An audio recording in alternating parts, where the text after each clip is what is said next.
Hello అండి. ఈరోజు చేయబోయే రెసిపీ ఎంతో రుచిగా ఉండే టమాటా గుడ్డు పులుసు. ఇలా పెట్టి చూడండి. గుడ్డు పలంగా కాకుండా ఇలా పెడితే జ్యూసీగా చాలా టేస్ట్‌గా ఉంటుంది. గుడ్డు పలంగా పులుసు పెడితే గుడ్డుకి ఎన్ని నాట్లు పెట్టినా పులుసు అయితే అంత పీల్చుకోదు. ఇలా పెడితే పులుసు పీల్చుకుని జ్యూసీగా చాలా రుచిగా ఉంటుంది. ఇలా ఒకసారి మీరు ట్రై చేసి చూడండి. చాలా రుచిగా ఉంటుంది. ముందుగా అయితే వీడియోలోకి వెళ్ళిపోదామా? నా వీడియో చూసే ముందు ప్లీజ్ ఒక లైక్ అయితే ఇవ్వండి. ఇంకో కొంతమందికి రీచ్ అవుతుంది. ముందుగా స్టవ్ ఆన్ చేసుకుని స్టవ్ మీద ఒక కడాయి పెట్టుకుని తగినంత ఆయిల్ వేసుకోండి. ఆయిల్ కాగాక ఆనియన్స్ వేసుకోండి. తర్వాత పచ్చిమిర్చి వేసుకోండి. బాగా ఫ్రై అయిన దాకా ఫ్రై చేసుకోండి. మంచి గోల్డెన్ కలర్ వచ్చేదాకా ఫ్రై చేసుకోవాలి. ఇలా చిన్నగా కట్ చేసుకుంటే తొందరగా ఫ్రై అవుతాయి. ఆనియన్స్ అయితే బాగా ఫ్రై అయిపోయినాయి కదా. ఇప్పుడు టమాటా ముక్కలు బాగా చిన్నగా కట్ చేసుకుని వేసుకోండి. టమాటా ముక్కలు ఎక్కువగా వేసుకుంటే ఈ కర్రీ చాలా రుచిగా ఉంటుంది. అందుకే టమాటా ముక్కలు ఎక్కువగా వేసుకోండి.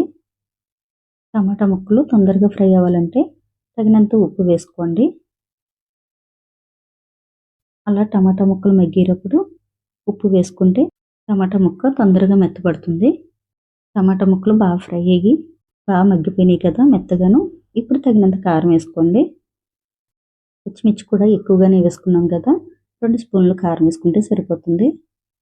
కారం వేసేసుకున్నాక కాసేపు ఫ్రై చేసుకోండి. కారం పచ్చివాసన పోయేదాకా ఫ్రై చేసుకోవాలి. ఇలా కాసేపు ఫ్రై చేసుకున్నాక అప్పుడు వాటర్ వేసుకోవాలి. బాగా ఫ్రై చేసేసుకున్నాం కదా. ఇప్పుడు తగినంత వాటర్ వేసుకోండి.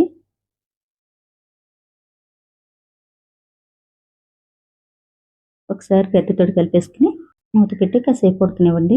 టమాటా పొల్లు ఎక్కువగా వేసుకున్నాం కదా అని పులుపు మానేయకండి. పులుపు వేసుకోవాలి కంపల్సరీ. కొద్దిగా అయినా చింతపండు వేసుకోవాలి. ఒక బౌల్లో కొద్దిగా చింతపండు తీసుకుని రసం తీసుకుని పక్కన పెట్టుకుని కర్రీ అయితే ఉడికి దగ్గర పడింది కదా. ఇప్పుడు చింతపండు రసం వేసుకోండి. చింతపండు రసం వేసేసుకున్నాక మళ్ళీ కాసేపు ఉడకనివ్వండి. మూత పెట్టి 4-5 నిమిషాలు ఉడకనివ్వండి. ఇప్పుడైతే ఒకసారి ఉప్పు చూసుకోండి. ఉప్పు సరిపోతే ఉప్పు వేసుకోండి. నాకైతే ఉప్పు సరిపోలేదు. మళ్ళీ కొద్దిగా వేసుకున్నాను. వేసేసుకున్నాక ఒకసారి గట్టితోటి కలిపేసుకుని ఇప్పుడు కోడిగుడ్డు తీసుకుని కోడిగుడ్డు సోన అయితే వేసుకోండి. మీరు ఎన్ని కోడిగుడ్లు అయితే అన్ని కోడిగుడ్లు వేసుకోండి. నేనైతే 4 గుడ్ల వరకు వేసుకున్నాను. అలా కోడిగుడ్డు సొన వేసి గరిటెతోటి కలపకుండా ఉంచాలి. కదిపితే సొన అంతా కరిగిపోతుంది. అలా కలపకుండా ఉంచి మూత పెట్టి ఉడకనివ్వాలి. అప్పుడు మనకి గుడ్డు ఎలా పొడిచామో అలా బిల్లలాగా వస్తుంది. ఇప్పుడు ఒకసారి మూత తీసి కొద్దిగా కొత్తిమీర వేసి మళ్ళీ 2 సెకండ్లు మూత పెట్టి ఉడకనివ్వండి. ఎంతో రుచిగా ఉండే టమాటా గుడ్డు పులుసు అయితే రెడీ అయిపోయింది. టేస్ట్ అయితే చాలా చాలా బాగుంటుంది. ఒకసారి మీరు ఇలా ట్రై చేయండి. మళ్ళీ ఇలానే చేస్తారు. అంత రుచిగా ఉంటుంది.